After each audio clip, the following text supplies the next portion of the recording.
En Arte y Cultura hoy descubriremos una parte desconocida de la historia de nuestra región, la primera estación del ferrocarril de la Hacienda del Torreón, allá por los años de 1884, y para ello nos acompaña el investigador de la historia de Torreón, Alejandro Ahumada. Gracias por acompañarnos y pues platícanos por qué un lugar tan alejado. Bueno, esta es la parte más extrema, cuando en 1884 todavía la señora Zuloaga tenía posesión de esta hacienda. Es cuando llega el ferrocarril a la comarca lagunera. Primero llega a Lerdo, a la estación de Lerdo, y después cruza para continuar su camino hacia México. Y en la parte más alejada de la hacienda se pone esta estación para dar el servicio y cumplir con el requisito del contrato. Es el primer espacio que tiene Coahuila como estación, no nada más para la hacienda, sino en ese momento para todo el estado de Coahuila era la primera estación. El hecho de ponerla tan alejado tenía algo que ver, me platicabas, con la recarga del carbón y el agua para los trenes de vapor de aquella época, ¿no? Para ubicar un poquito más, la estación que todo el mundo conoce es la que estaba en la Alianza. Esa es la idea, porque ahí se funda la ciudad y ahí nace el desarrollo poblacional. Pero bueno, el ferrocarril tenía en aquella época máquinas de vapor, máquinas que se surtían de agua y de carbón. Técnicamente, cada 20 kilómetros tenía que ponerse una estación de la otra, entre cada estación. ¿Por qué? Porque así se aseguraba el tráfico del ferrocarril desde Paso del Norte, Ciudad Juárez, hasta México, sabiendo que en cada 20 kilómetros había agua y carbón y no podía faltar. Entonces, pues bueno, el ferrocarril desobedece parte del convenio que se hace con la señora Zuloaga y pone aquí la estación, nada más para cumplir el requisito por haber hecho el cambio de tierras. No era las necesidades de la hacienda en aquella época. Me imagino, Alejandro, que en aquella época hubo una problemática para transportar toda la producción de Torreón, por ejemplo, el algodón desde donde ahora se ubica el centro de la ciudad de Torreón, o también la colonia San Isidro, hasta este extremo, ¿no?, de la hacienda. Exacto. La hacienda del Torreón era bastante amplia. Dentro de ese tamaño de la hacienda, no toda se producía. ¿Por qué? Porque en aquella época estaba en decadencia pues los dueños de la hacienda. Prácticamente la hacienda estaba en bancarrota, pero se rentaba y sí se producía. La señora Zuloaga muere en el 85 y pasa a ser propiedad toda esta hacienda, hasta llegar a lo que es el cuadro de Torreón y todo lo que era la hacienda con Rapp Sommer. Rapp Sommer retoma y vuelve a darse otra vez el empuje agrícola.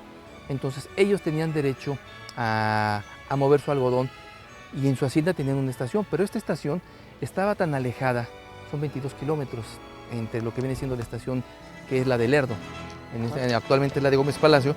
Pues bueno, el mover ese algodón y esa producción pues era toda una proeza. Prácticamente, aunque eran dueños de una estación, no les servía, porque la producción estaba en otro lado, no estaba en este lado tan extremo de la hacienda para ellos. Entonces, entre el 83 y el 88, que es cuando llega el ferrocarril internacional, se cambia la estación. En el Inter no servía, no funcionaba. Todo el algodón se movía, para variar, a Lerdo.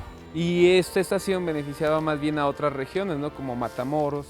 Sí, de hecho hay documentos donde empiezan a aclarar y decir que, bueno, esta estación fue muy importante para Parras. Toda la producción de vino de Parras se le acercaba un medio de transporte y lograba sacar rápidamente su producción de vino, y a su vez también le llegaba botella nueva. En el caso de Matamoros y de San Pedro, la mecanización de la agricultura se logra en este punto. Aquí es a lo mejor pensar un poquito, imaginar, pero aquí llegaban los primeros tractores, la primera maquinaria que empezó a mecanizar toda la comarca lagunera, en este punto, sobre todo para el lado de Coahuila. Y los documentos claramente lo dicen que fue para San Pedro, para el lado de Matamoros. Aquí se llamó Estación Matamoros porque era parte del camino que la gente tomaba cuando venía de Lerdo, cruzaba la hacienda del Torreón y se dirigía hacia Matamoros. O sea, aquí lo importante de esta región es, de este punto donde estamos, es que desde 1884 aquí se cambia la historia de Lerdo. ¿Por qué? Porque Coahuila empieza a ver para la hacienda y para el resto del estado el gran movimiento que se podía tener. La generación de impuestos, la importación de maquinaria, el movimiento de mercancías, se podía llegar a muchos lugares. Y viéndolo regionalmente, pues bueno, Coahuila era una estación que ya tenía conectada hacia Estados Unidos y hacia México.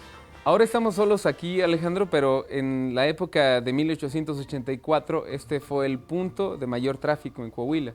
Exacto. Aquí, queriendo imaginar un poco, mira, aquí llegaba el ferrocarril, aquí había diligencias así como del viejo oeste, que te movían, a la gente que llegaba te conectaba a Saltillo, o al revés. Saltillo se conectaba a la modernidad a través de esta estación, porque en Saltillo todavía no corría el tren que iba hacia México.